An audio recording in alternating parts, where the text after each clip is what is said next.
Hello friends. आज हम लोग मध्य प्रदेश की जो है नदियों से रिलेटेड जो है वाले ने क्वेश्चन डिस्कस करेंगे। और जितने भी नदियों से रिलेटेड क्वेश्चन है सारे के सारे इम्पोर्टेंट्स हैं। और इनसे रिलेटेड जितने भी फैक्ट्स बनेंगे वो भी हम कवर करेंगे जो कि मोस्ट इम्पोर्टेंट्स होंगे।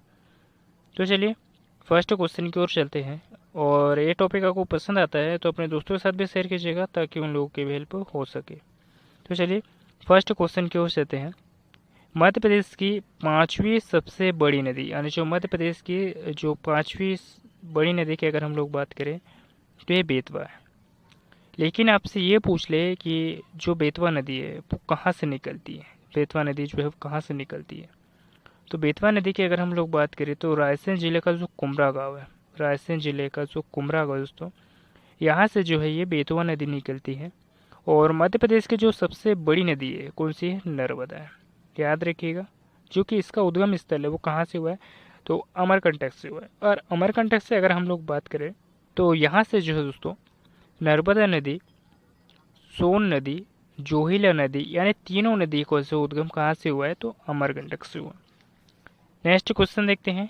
नेक्स्ट क्वेश्चन की अगर हम लोग बात करें, कौन सी नदी अपने किनारों पर बड़े बड़े खंडे निर्मित करती है। यानी कौन सी नदी जो है अपने किनारों पर जो है बड़े बड़े खंडे जो है वह निर्मित करती है जो कि वस्तुओं के लिए आश्रय स्त्री का कार्य करती है, तो ये चंबल नदी है। ठीक है। और चंबल नदी की अगर हम लोग बात करें दोस्तों तो चंबल नदी जो है कहाँ से निकलती है। तो चंबल नदी की अगर हम लोग बात करें तो ये जो चंबल नदी है इंदौर ज़िले में जो जना पाव पहाड़ी है दोस्तों, इंदौर ज़िले की जो जना पाव पहाड़ी है यहाँ से जो दोस्तों चंबल नदी का जो है वो उद्गम हुआ है। याद रखिएगा। और चंबल नदी को चरमावती के नाम से भी जानते हैं दोस्तों। याद रखिएगा, चरमावती के नाम से भी जाना जाता है चंबल नदी को, जो कि मोस्ट इम्पोर्टेंट है। नेक्स्ट क्वेश्चन देखते हैं। मध्य प्रदेश की कौन सी नदी स्वर्ण नदी के यानी स्वर्ण नदी भी जो है कहा जाता है, तो सोन नदी। और सोन नदी मैंने आप लोगों को बताई कि जो सोन नदी है वो कहाँ से निकलती है, तो ये भी जो है अमरकंटक से निकलती है। कहाँ से निकलती है, अमरकंटक। और जो अमरकंटक है वो किस ज़िले में आता है, तो अनूपपुर ज़िले में आता है। किस ज़िले में आता है, तो ये अनूपपुर ज़िले में आता है। नेक्स्ट क्वेश्चन देखते हैं। मध्य प्रदेश के अमरकंटक से 3 किलोमीटर के बीच से दो नदियाँ जो है उद्गम होता है। तो अगर हम लोग बात करें मध्य प्रदेश के अमरकंटक से 3 किलोमीटर के बीच में जो है दो नदियों का जो है उद्गम होता है, तो वो कौन कौन सी नदी है, तो जोहिला है, सॉरी नर्मदा है और सोन नदी है। और यहीं से जो है दोस्तों अमरकंटक से जो है दोस्तों जोहिला नदी का भी उद्गम स्थल होता है। याद रखिएगा, जोहिला नदी। नेक्स्ट क्वेश्चन देखते हैं। यानी मध्य प्रदेश में प्रवाहित होने वाली नदियाँ हैं, यानी जो मध्य प्रदेश में प्रवाहित होने वाली नदियों को क्या कहा जाता है, तो प्रायद्वीपीय नदियाँ। नेक्स्ट क्वेश्चन देखते हैं।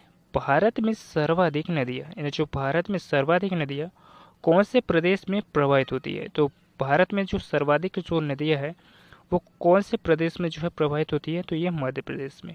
और मध्य प्रदेश की अगर हम लोग बात करें दोस्तों तो सबसे ज़्यादा जो नदियाँ है भारत में वो मध्य प्रदेश में है। और इसे जो है नदियों का मायका भी कहा जाता है दोस्तों। वेरी वेरी इंपॉर्टेंट से है, मध्य प्रदेश को जो है वह नदियों का मायका भी कहा जाता है। नेक्स्ट क्वेश्चन देखते हैं। किसी भी देश का राज्य जो है जीवन रेखा होती है, यानी जो किसी भी देश या राज्य की जो है जीवन रेखा होती है, तो ये नदियाँ। नेक्स्ट और मध्य प्रदेश की जो जीवन रेखा है वो किस नदी को कहा जाता है, तो ये नर्मदा नदी को कहा जाता है। याद रखिएगा। नेक्स्ट क्वेश्चन देखते हैं। मध्य प्रदेश की चार बड़ी नदियाँ जो है वो कौन सी है, तो ये चंबल है, नर्मदा, चंबल है, सोन है, ताप्ती है। ये जो है मध्य प्रदेश की चार सबसे बड़ी जो है वो नदियाँ है। नेक्स्ट क्वेश्चन देखते हैं। विश्व में सर्वाधिक नदियाँ कौन से देश में प्रवाहित है, तो विश्व में सबसे ज़्यादा जो नदी है हमारे भारत देश में ही है और भारत देश के मध्य प्रदेश में स्थित है। याद रखिएगा, भारत देश के जो है मध्य प्रदेश में स्थित है। नेक्स्ट क्वेश्चन देखते हैं।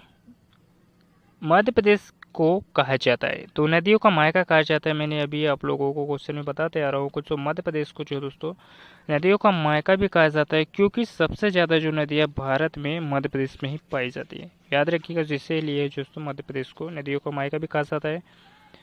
नेक्स्ट क्वेश्चन देखते हैं। मध्य प्रदेश में लगभग कितनी छोटी बड़ी नदियाँ बहती है?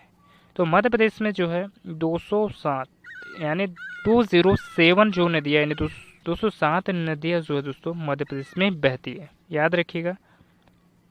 नेक्स्ट क्वेश्चन देखते हैं, मध्य प्रदेश की गंगा किसे कहा जाता है? जो मध्य प्रदेश की जो गंगा है वो किसे कहा जाता है? तो बेतवा को कहा जाता है। और बेतवा को मैंने आप लोगों को बता ही दिया, तो जो बेतवा है वो इसका जो उद्गम है वो कहाँ से हुआ है? तो रायसेन ज़िले के, फिर से आप बता देता हूँ आप लोगों को मैं, रायसेन ज़िले के कुमरा गांव से हुआ है। कहाँ से हुआ है? तो रायसेन ज़िले के कुमरा गांव से हुआ है, याद रखिएगा। और बेतवा नदी की अगर हम लोग बात करें तो विदिशा जो शहर है वो इस नदी के किनारे स्थित है।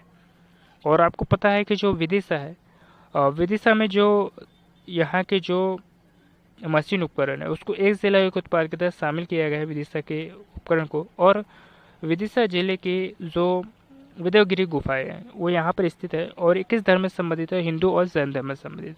तो ऐसे आप लोग जो है पॉइंट से रिलेटेड अगर आप याद करोगे तो काफ़ी जो है आपको लंबे समय तक के याद रहेगा, और रिलेटेड ही करते पढ़ा करो, ठीक है। तो चलिए नेक्स्ट क्वेश्चन की ओर चलते हैं। मालवा की गंगा जो है वो किससे कहा जाता है? तो मालवा की गंगा जो है, ये ऑप्शन जो है यहाँ पे गलत दिया, छपरा नहीं है, ये छिपरा है दोस्तों। तो मालवा की जो गंगा है वो किसे कहा जाता है? तो छिपरा नदी को कहा जाता है। नेक्स्ट क्वेश्चन देखते हैं, मध्य प्रदेश की नर्मदा भारत की कौन सी सबसे बड़ी नदी है? तो ये 5वीं सबसे बड़ी नदी है। और मध्य प्रदेश के आपसे पूछ ले तो मध्य प्रदेश की सबसे बड़ी नदी है। नेक्स्ट क्वेश्चन देखते हैं, भारत के उत्तर और दक्षिण भागों के बीच विभाजक रेखा का जो है वो काम करती है, तो ये नर्मदा नदी करती है। नेक्स्ट क्वेश्चन देखते हैं, वर्ष 2009 में सिंध नदी पर बना जो पुल है वो प्रदेश का सबसे लंबा नदी पुल है। और इसकी लंबाई की अगर हम लोग बात करें दोस्तों तो ये कितनी है? तो इसकी लंबाई जो है वो 2500 मीटर यानी 2.5 यानी 2.5 किलोमीटर दोस्तों, याद रखिएगा।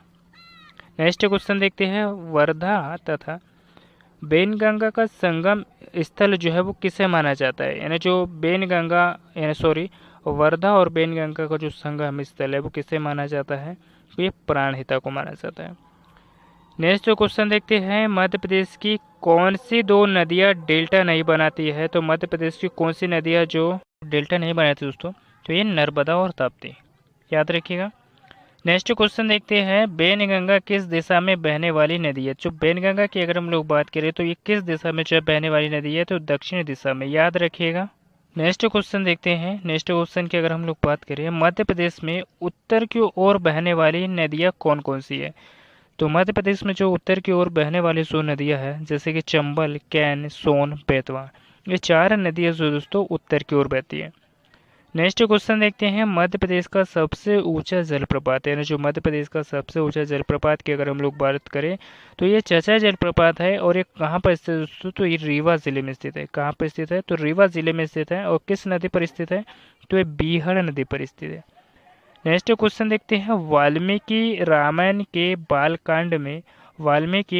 बालकांड में किस नदी को जो है शुभांग नदी कहा गया है? तो ये सोन नदी को। नेक्स्ट क्वेश्चन देखते हैं, मेघदूत में जो कालिदास ने किसका उल्लेख किया था? तो अगर हम लोग बात करें तो मेघदूत में जो है कालिदास ने चरमावती का जो है उल्लेख किया था। नेक्स्ट क्वेश्चन देखते हैं, महाभारत के अनुसार सूर्य भगवान की जो पुत्री है वो कौन है? तो ये ताप्ती नदी है। नेक्स्ट क्वेश्चन देखते हैं, केन नदी का जो प्राचीन नाम है वो क्या था? तो केन नदी का जो प्राचीन नाम है वो दीनावती था। और केन नदी की अगर हम लोग बात करें तो एक केन नदी जो दोस्तों कहाँ से निकली है?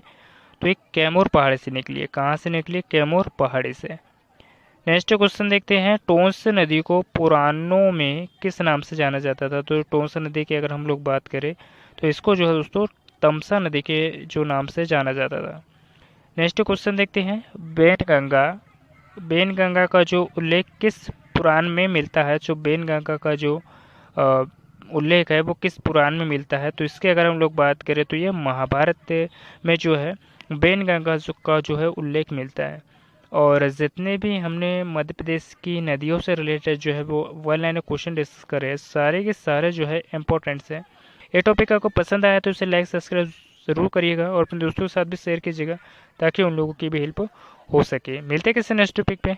धन्यवाद।